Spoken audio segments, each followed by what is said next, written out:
تو ترکوں نے کہا کہ ہم تم سے لڑنا نہیں چاہتے، حجاز تمہارا، مدینہ تمہارا، مکہ تمہارا، تمہارے نانا کا، ہمیں جو چند ایک ان کے متبرکات ہیں وہاں پر وہ ہمیں دے دو۔ اور وہ گورنر پاشا جو تھا وہ خود اس گاڑی کے اندر بیٹھ کے وہ تبرکات لے کے توپ کاپی جا کے پہنچ گئے۔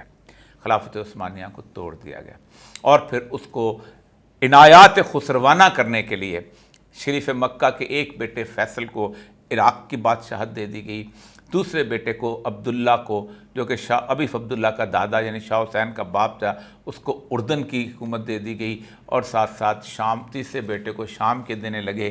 تو وہاں پر فرانس نے کہا کہ نہیں، ہم نے تو یہاں وعدہ جو ہے وہ علویوں سے کر رکھا ہے، تو ہم تو علویوں کو دیں گے، کیونکہ وہ حصہ فرانس کے پاس آیا تھا۔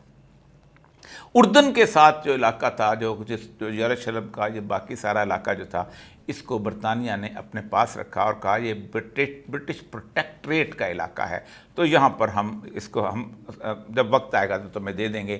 اور برطانیہ نے اس بالفور ڈیکلریشن کی پوری وفاداری کرتے ہوئے، عمل درآمد کرتے ہوئے، آہستہ آہستہ یہودیوں کے قافلوں کو وہاں پر لے جانا شروع کیا، اور وہ وہاں جا کر آباد ہونے لگے۔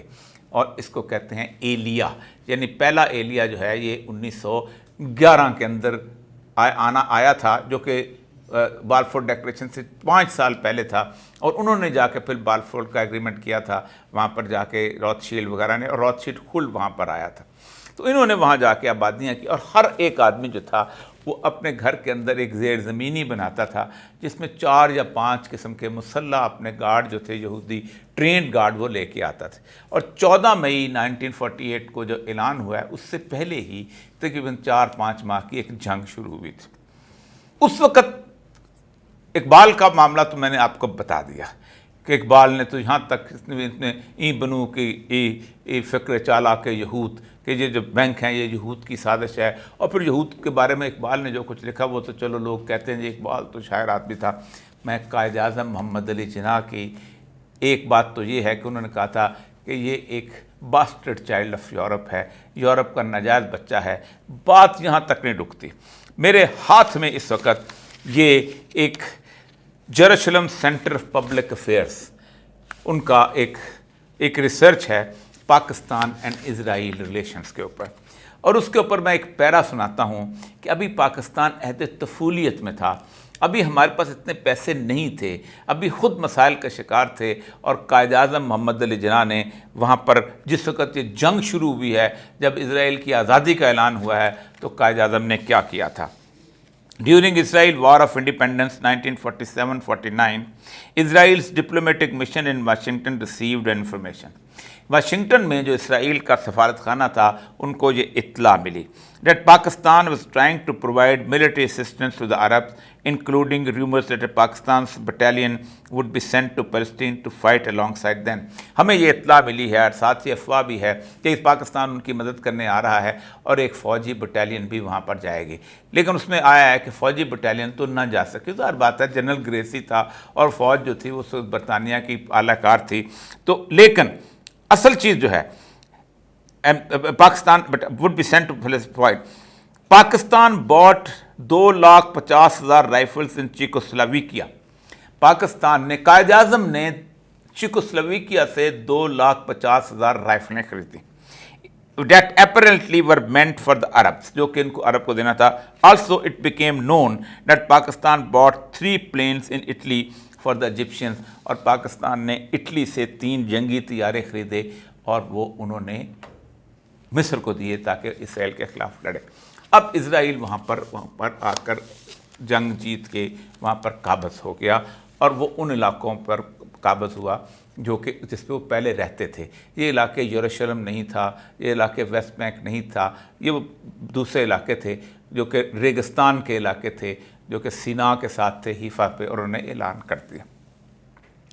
اس دوران ہوا یہ کہ اردن نے اس جنگ کے اندر فوری طور پر اس یروشلم کا علاقہ اور وہ علاقہ جو اس کو وعدہ کیا گیا تھا اس پر قبضہ کر لیا۔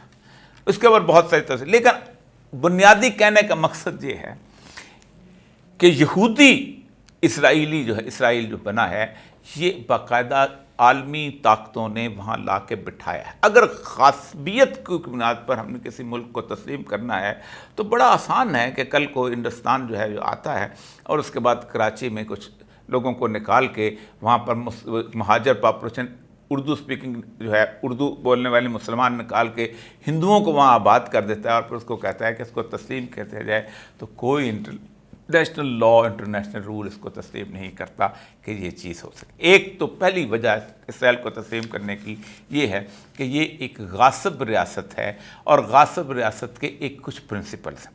اب اس کا ایک اور آرگومنٹ دیا تھا، اب تو بن گئی ہے تو یہ ہے اور وہ ہے۔ اگر غاصب ریاست بن جائے اور امن سے رہے، پرسکون رہے، لوگوں کو اطمینان دیتے رہے، اپنے نیٹوز کے ساتھ اچھا وقت گزارے، تب بھی اس کو تسلیم کر لیا جاتا ہے۔ دنیا پوری میں امپائرز چلتی رہی ہیں، اب تو امپائرز کا زمانہ گزر گیا، لیکن 1947 سے لے کے 48 سے لے کے آج تک کوئی دن ایسا نہیں گزرتا، کوئی سال ایسا نہیں گزرتا، کوئی مہینہ ایسا نہیں گزرتا جب اسرائیل نے فلسطینیوں کا قتل نہ کیا ہو، جب اسرائیلی نے فلسطینیوں کو بے گھر نہ کیا ہو، جب اسرائیلی نے فلسطینیوں کی زمینیں جو ان پہ ناجائز قبضہ کر کے وہاں کالونیز نہ بنائی ہوں، جب اسرائیل نے ان کے ساتھ جنگ نہ کی ہو۔ یہ ایک مسلسل عمل ہے، اور یہی مسلسل عمل تھا کہ جو ساؤتھ افریقہ میں تھا، اور پوری دنیا یہ کہتی تھی کہ ساؤتھ افریقہ ایک نسل پرست حکومت ہے، اس لیے اس کو تسلیم نہیں کرنا چاہیے۔ تو دوسری ریزن جو اخلاقی طور پر بنتی ہے وہ یہ ہے کہ جب تک فلسطین اور اسرائیل کے اس معاملات جو ہیں اس کے اندر اگر ہم یہ سمجھتے ہیں کہ یہ معاملات جو ہیں اس میں ظلم جاری ہے تو ہم اسے تسلیم نہیں کر سکتے۔ اب یہاں میں آپ کو پوری مسلم امہ کے مقابلے میں ایک جیو ربائی جو ان کا خاص بڑا آدمی ہے جو کہ زائنزم کے خلاف ہیں۔ صہیونیت اور یہودیت بالکل دونوں میں فرق ہے۔ یہودیت وہ ہیں کہ جو اپنے دین پہ قائم رہ کے علیحدہ عبادت کرتے ہیں، اور یہ لوگ بروکلن کے اندر بہت زیادہ آپ کو ملیں گے جو سمجھتے ہیں کہ اسرائیل کا قیام جو ہے ہمارا مقصد نہیں، جب ہمارا مسایہ آئے گا وہ آ کے خود قائم کر لے گا تو ہم چلے جائیں گے۔ اس کو سنیے کہ یہ وہ تمام تر اس کی جو گفتگو ہے مسلمانوں کی اس ساری کی ساری گفتگو کے بالکل مختلف، وہ کہتا یہ ہے کہ اگر ہم یہ تسلیم کر لیں کہ یہودی جو ہیں ان کا اسرائیل ہے تو آپ ایک غاصبانہ قبضے کو تسلیم کرتے ہیں۔ As a Jewish rabbi, I find very important to come to the Al-Quds March, what is going on every year. Zionism is a rebellion against the Almighty who sent Jewish people in exile to stay in exile, not to rebel against the nations, not to take over the Holy Land by force. Zionism is against every aspect of humanity, what they're robbing away and they kill so many Palestinians, and constantly up to today's day, every day are Palestinians killed for nothing. They rob away the land from them. This wrong should be rectified. We are not supporting a two-state solution at all. If somebody takes over a robber away someone's else's house and then come out, oh, I'm looking for peace, I want to make the house half and half. I mean, what's peace in that? First thing is, if you want peace, give back the house. And the same thing here, from the river to the sea should go back for the Palestinians in full. And then we can live in peace, Jews, Muslims, all other people together. The Zionists say they have to protect Jews from anti-Semitism, not to be another Holocaust. The truth is exactly the opposite. Zionism is only raising anti-Semitism in the world today. They endanger Jewish people all over the world. The only way to bring peace over the world is that the state of Israel should come to an end, and a peaceful end. Nobody looks for bloodshed. We hope and we pray to God to be soon in our days, and then we can live in Palestine together with the Palestinians like we lived for centuries together, and like we live in all the Muslim countries together in peace. یہی غاصبانہ قبضے کی صورتحال جو ہے یہی مسلمانوں کا مدتوں موقف رہا ہے، اور شاہ فیصل مرحوم جن کو اسی وجہ سے شہید کرا دیا گیا تھا، ان کی ایک گفتگو سنیے، اور وہ بھی یہی بات اس وقت کہہ رہے تھے جو کہ اس وقت عربوں کے بہت بڑے نمائندہ کی حیثیت سے اٹھے تھے، اور 67 کی جو جنگ کی شکست کے بعد جب 73 کے اندر کسی نہ کسی حد تک مسلمانوں کو فتح حاصل ہوئی تھی، اس سے پہلے ہی انہوں نے کہا کہ اگر ہم یہ تسلیم کر لیں تو اس کا مطلب یہ ہے کہ کل کو کوئی بھی شخص کسی بھی جگہ کسی کو رونتا ہوا آئے گا اور کہے گا کہ میں تسلیم کر لوں۔ یہ وہی کیفیت ہے کہ کوئی شخص جو ہے وہ آپ کی چند بیٹیوں کو اغوا کرے اور اس کے بعد اپنے بچوں کے ساتھ ان کی شادیاں کرے کہ اب ہمیں داماد تسلیم کر لو، کیونکہ اب تو ہم نے اغوا کر کے آپ کی بیٹیوں سے شادیاں کر لی ہوئی ہیں۔ اور یہی کیفیت جو ہے کہ ملکوں کے حساب سے ہوتی ہے کہ آپ عزت روندنے کے بعد تسلیم کر لیں۔ شاہ فیصل صاحب کو سنیے گا ذرا سا۔ إذا قبلنا بقرارات الأمم المتحدة فلنقبل بتقسيم فلسطين، وهذا ما لا يمكن أن نقبله أو نرضى عنه، ولو أجمع العرب جميعا على أن يرضوا بوجود إسرائيل وبتقسيم فلسطين فلن ندخل معهم في هذا الاتفاق.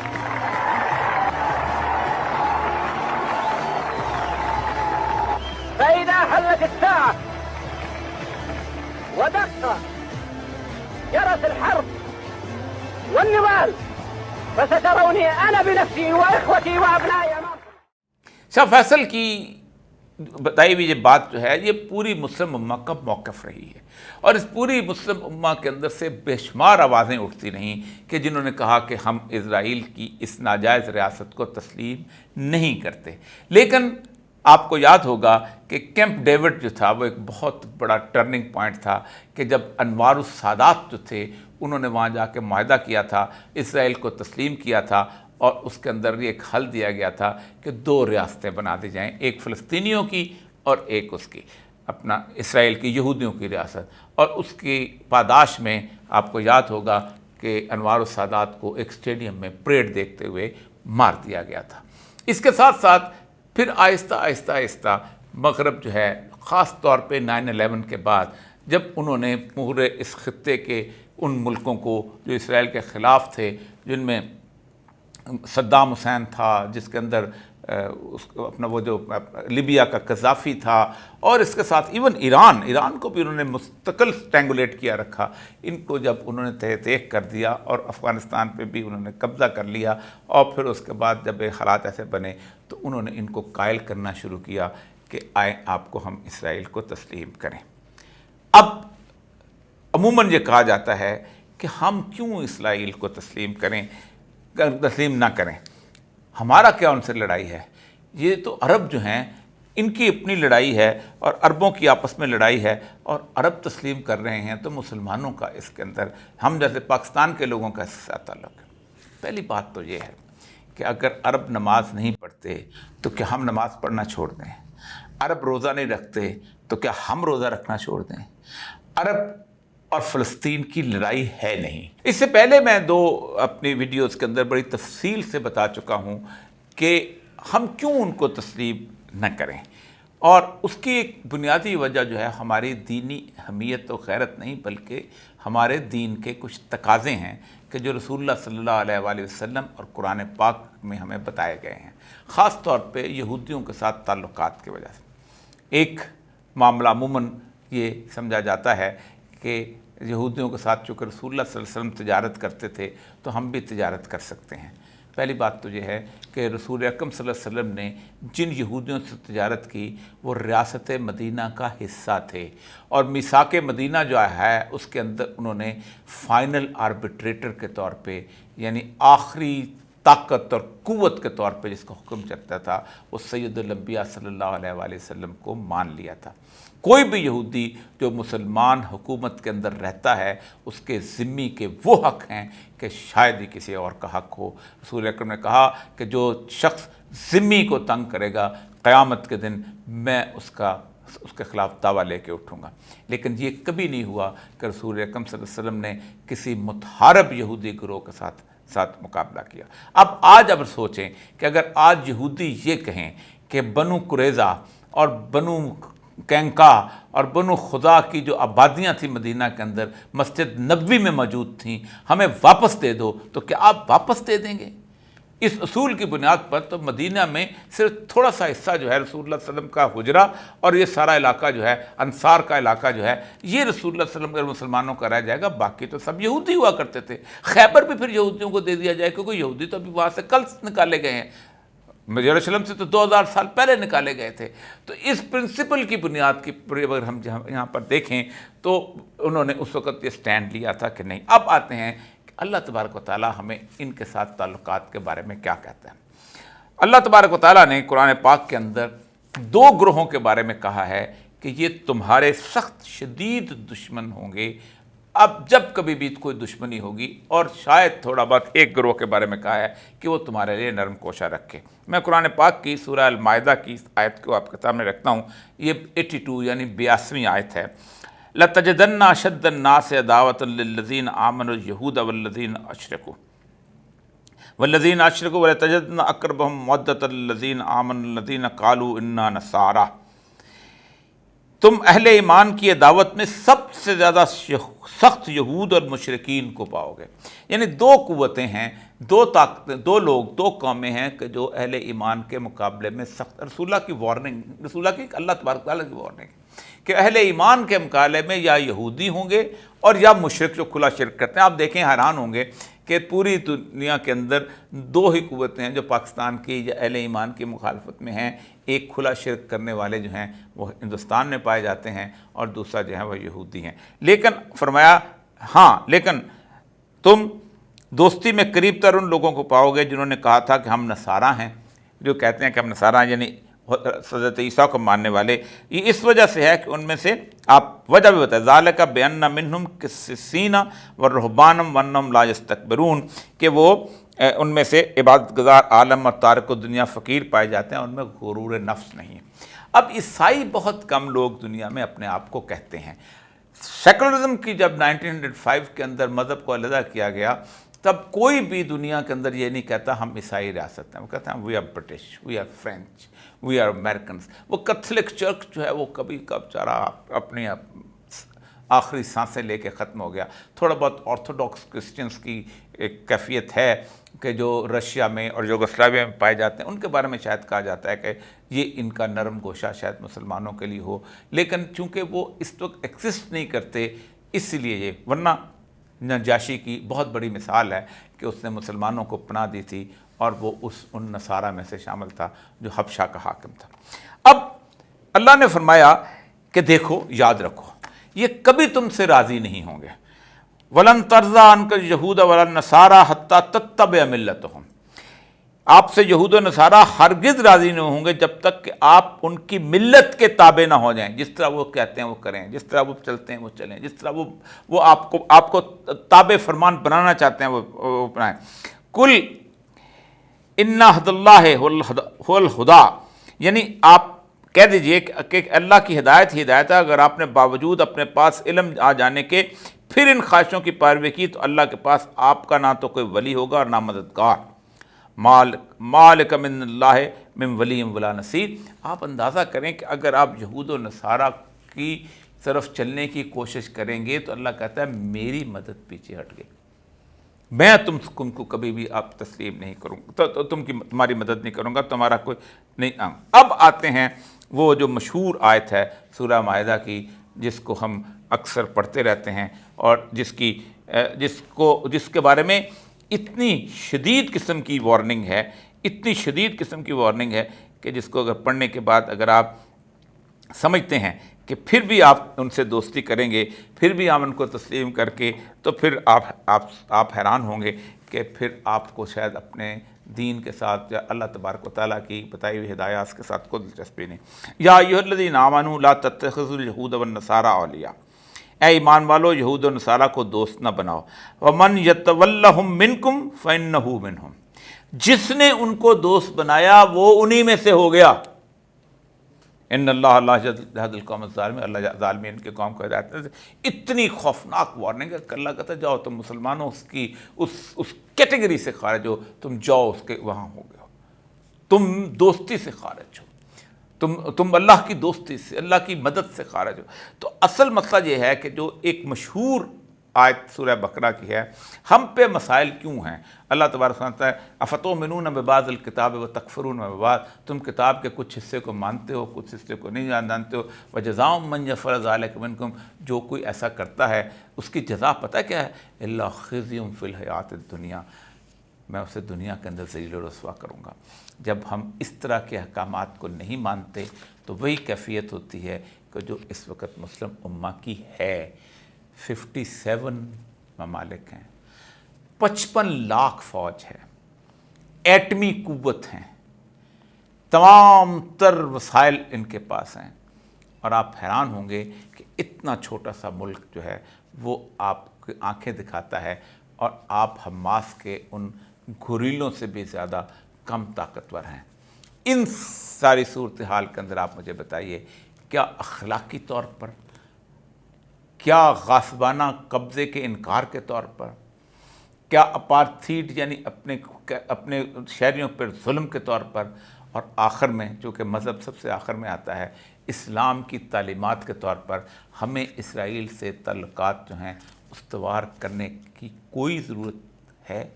یا کوئی فائدہ مجھے نہیں آج تک بتا سکا کہ کیا فائدہ ہو سکتا ہے۔ کوئی ایک فائدہ شاید نہ مجھے گنوائے، سوائے اس کے کہ جن لوگوں کو امریکہ سے محبت ہے وہ امریکہ سے دوستی رکھنا چاہتے ہیں، تو وہ چاہتے ہیں کہ امریکہ کے طوطے کے ساتھ بھی دوستی رکھی جائے۔